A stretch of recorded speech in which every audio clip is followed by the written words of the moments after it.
Selamat pagi teman-teman mahasiswa sekalian. Kita jumpa lagi di akuntansi manajemen dan kita akan membahas bab terakhir pada materi akuntansi manajemen, yaitu Lean Accounting, Target Costing, dan Balance Scorecard. Nah, di sini sebelum kita membicarakan tentang Lean Accounting, kita akan membicarakan tentang Lean Manufacturing. Lean Manufacturing adalah pendekatan yang didesain untuk meniadakan buangan dan memaksimalkan nilai bagi pelanggan. Nah, sistem Lean Manufacturing ini memungkinkan para manajer untuk meniadakan buangan, mengurangi biaya, dan menjadi efisien. Kemudian implementasi dari Lean Manufacturing ini yang baik telah memberi berbagai perbaikan seperti kualitas yang lebih baik, kemudian ada peningkatan produktivitas, pengurangan waktu tunggu, pengurangan persediaan dalam jumlah besar, pengurangan waktu penyetelan atau setup, kemudian ada penurunan biaya produksi dan peningkatan tingkat produksi.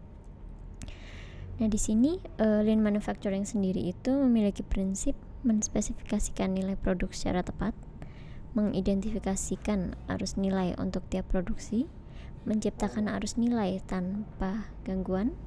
Kemudian yang selanjutnya memungkinkan pelanggan menciptakan nilai dari produsen, dan yang selanjutnya adalah mengejar kesempurnaan. Di sini ada nilai berdasarkan produk, value by product. Nah, nilai yang berkaitan dengan produk tertentu dan fitur produk tertentu. Menambah nilai dan fungsi yang tidak diinginkan pelanggan adalah penyanyian waktu dan sumber daya. Jadi di sini nilai-nilai yang diambil itu yang sesuai dengan fungsi yang dibutuhkan atau diinginkan oleh pelanggan. Nah, di sini menilai-nilai adalah proses yang berorientasi eksternal dan tidak dapat dilakukan secara internal. Hanya fitur yang bernilai tambah yang seharusnya dihasilkan, sehingga aktivitas yang tidak bernilai tambah harus ditiadakan. Jadi dia mengadopsi value added. Jadi nilai-nilai yang bernilai tambah itu seharusnya ada, kemudian dia mengurangi nilai yang tidak mengurangi aktivitas yang tidak bernilai tambah, yang non value added. Kemudian ada arus nilai, value stream. Nah, ini berasal dari semua aktivitas baik yang bernilai tambah dan tidak bernilai tambah yang dibutuhkan untuk membawa sekelompok produk atau jasa dari awal ke tahap produk jadi di tangan pelanggan. Nah, di sini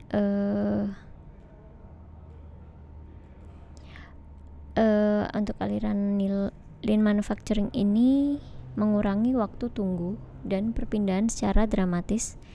Dia memungkinkan produksi batch kecil atau yang volumenya kecil untuk berbagai produk yang berbeda dan atau bervariasi dengan cara dia melakukan pengurangan waktu penyetelan menggunakan sel produksi atau cellular manufacturing.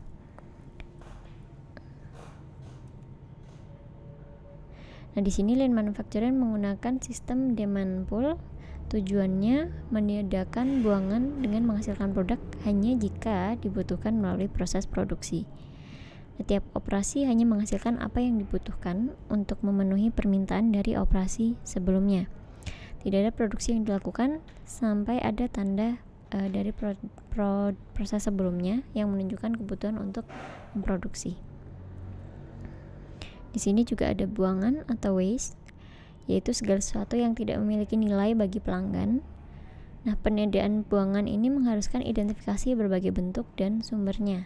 Berikut ini adalah 8 sumber yang umumnya dianggap sebagai bentuk dari sumber buangan. Yang pertama, produk cacat, produk berlebih barang yang tidak dibutuhkan, persediaan barang yang menunggu diproses atau digunakan, pemrosesan yang tidak dibutuhkan, perpindahan karyawan yang tidak perlu, transportasi barang yang tidak perlu, waktu tunggu, dan desain barang dan jasa yang tidak memenuhi kebutuhan pelanggan. Nah, di sini ada perhitungan arus nilai untuk multi produk. Ada 2. perhitungan biaya produknya dengan multi produk, yaitu biaya produk untuk berbagai arus nilai dihitung dengan biaya rata-rata sesungguhnya, dan dengan menggunakan berbagai unit yang dikirimkan sebagai ganti dari unit yang dihasilkan, yang akan membuat para manajer termotivasi untuk mengurangi adanya persediaan. Jika unit yang dikirimkan lebih banyak daripada yang dihasilkan, maka biaya unit akan meningkat. Nah, di sini sehingga meniadakan insentif untuk menumpuk persediaan. Jadi dia meminimalisir penggunaan persediaan gitu ya. Kemudian pengukuran kinerja sistem akuntansi Lean atau Lean Accounting. Sistem akuntansi Lean ini menggunakan box scorecard. Dia membandingkan matriks operasional, kapasitas, dan keuangan berbagai kinerja minggu sebelumnya dengan tingkat yang diinginkan di masa datang. Pendekatan pengendalian Lean menggunakan bauran ukuran keuangan dan non-keuangan. Kemudian untuk mengukur operasionalnya, dia menggunakan unit yang dijual per orang untuk ukuran produktivitas parsial tenaga kerja, sehingga menjadi ukuran efisiensi tenaga kerja. Kapasitas diberi kategori produktif, non-produktif, dan tersedia. Agar kinerja keuangan dapat meningkat, salah satu pendekatan yang paling logis dan praktis adalah berkomitmen menggunakan sumber daya yang tersedia untuk memperluas usaha. Dari pengukuran kinerja yang diketahui sebelumnya akan memberi informasi terkait dengan kondisi keuangan yang ada dalam setiap bagian. Nah, di sini ada manajemen biaya siklus hidup dan perhitungan biaya target. Siklus hidup produk adalah waktu di mana produk itu hidup dari pengonsepan hingga menjadi tidak terpakai. Jadi biaya siklus hidup ini segala biaya yang berhubungan dengan produk untuk keseluruhan siklus hidupnya. Satu siklus ini meliputi pengembangan, produksi, dan lingkungan logistik. Nah, ini modelnya. Jadi ada tujuan pangsa pasar, kemudian harga dia akan mempengaruhi harga target, kemudian fungsi produk juga akan mempengaruhi harga target, kemudian harga itu akan menghasilkan laba target, kemudian biaya target, dan desain produk dan proses. Nah, apakah biaya target itu terpenuhi? Kalau dia terpenuhi, maka dia akan menghasilkan sebuah produk atau langsung ke bagian produksi produk. Kalau tidak, dia akan kembali lagi ke desain produk dan proses sampai si biaya target ini terpenuhi. Kita lanjut ke balance scorecard. Jadi di sini balance scorecard ini adalah sebuah penerjemah strategi. Jadi dari strategi itu nanti diterjemahkan pada finansial, customer, proses, dan infrastruktur yang dia itu saling berkaitan satu sama lain, menghasilkan objektif, measure, pengukuran, target, dan initiatives. Peranan ukuran kinerja diturunkan dari visi, strategi, dan tujuan perusahaan. Nah, ukuran-ukuran yang harus diseimbangkan yaitu ukuran lag atau outcome, ada ukuran lead penggerak kinerja, ukuran objektif quantifiable dan verifiable, kemudian ukuran subjektif itu more judgmental, jadi dia lebih spesifik ya. Kalau yang objektif itu kan yang dapat dihitung dan dapat diverifikasi. Untuk yang subjektif itu lebih subjektif lagi. Untuk ukuran keuangan untuk ukuran ini ada keuangan dan non keuangan juga dimasukkan, diseimbangkan. Kemudian ada ukuran eksternal dan internal. Selanjutnya menghubungkan ukuran kinerja dan strategi, yang ada 3 hal. Yang pertama, testable strategi, yaitu hubungan antar tujuan yang mengarah pada tujuan keseluruhan dicapai dengan menyusun ulang strategi dalam suatu hipotesis sebab akibat yang dinyatakan dalam suatu urutan. Jika ini maka apa gitu. Nah, kemudian yang selanjutnya develop feedback Manajer menerima informasi tentang efektivitas pelaksanaan strategi.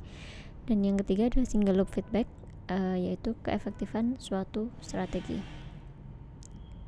Nah, di sini ada ada financial perspective. Jadi di sini ada objektifnya apa, kemudian pengukurannya apa. Di bagian kiri itu misalkan pertumbuhan revenue, pendapatan atau revenue growth, itu ada increase the number of new product, peningkatan jumlah produk baru. Pengukurannya yaitu dari presentasi revenue from new product, jadi presentasi dari pendapatan dari produk baru. Kemudian create new application, menciptakan aplikasi baru, itu pengukurannya dari presentasi pendapatan dari aplikasi baru, dan selanjutnya ke bawah itu ya.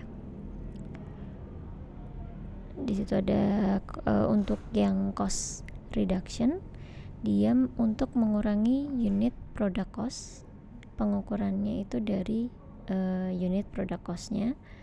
Kemudian mengurangi unit customer cost, jadi biaya unit customer itu dikurangi, dan di situ pengukurannya dihitung dari unit customer cost. Untuk yang asset utilization, itu meningkatkan penggunaan aset, pengukurannya dia bisa dihitung dari return on investment atau dari economy value added atau EVA.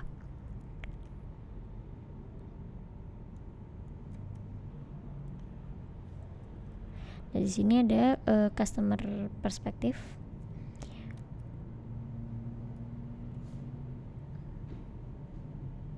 Objektifnya itu ada increase market share, dia meningkatkan market share-nya.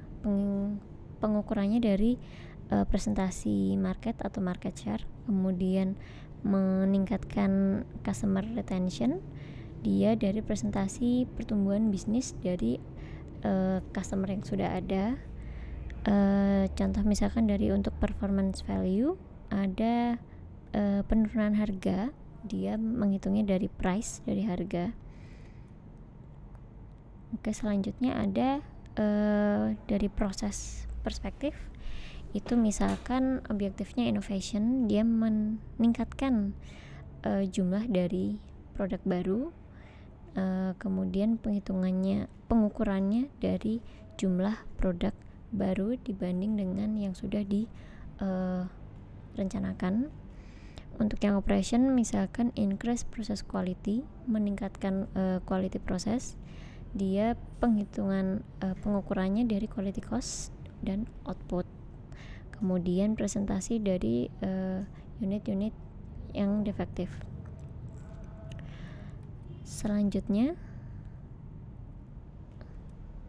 ada learning and growth, dia objektifnya increase employee capabilities, jadi meningkatkan kemampuan dari pekerja. Dia pengukurannya dari employee satisfaction rating, jadi rating kepuasan dari pelanggan pekerja. Nah, kemudian ada employee turnover percentage, jadi presentasi turnovernya employee, jadi si pekerja itu sering keluar masuk atau enggak, dia sering tiba-tiba resign, masuk lagi, tiba-tiba resign lagi, kayak gitu. Kemudian diukur dari employee productivity, produktivitas dari pekerja.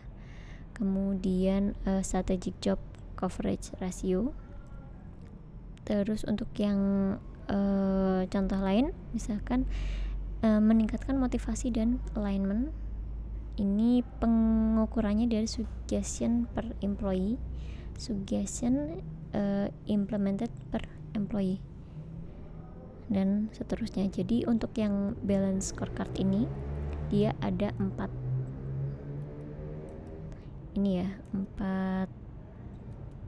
perspektif.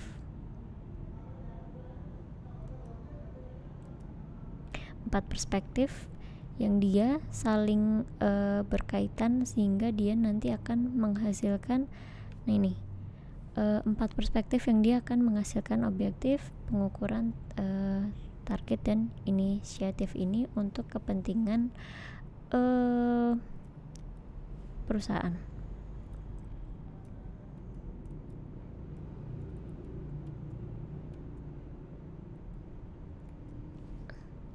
Oke,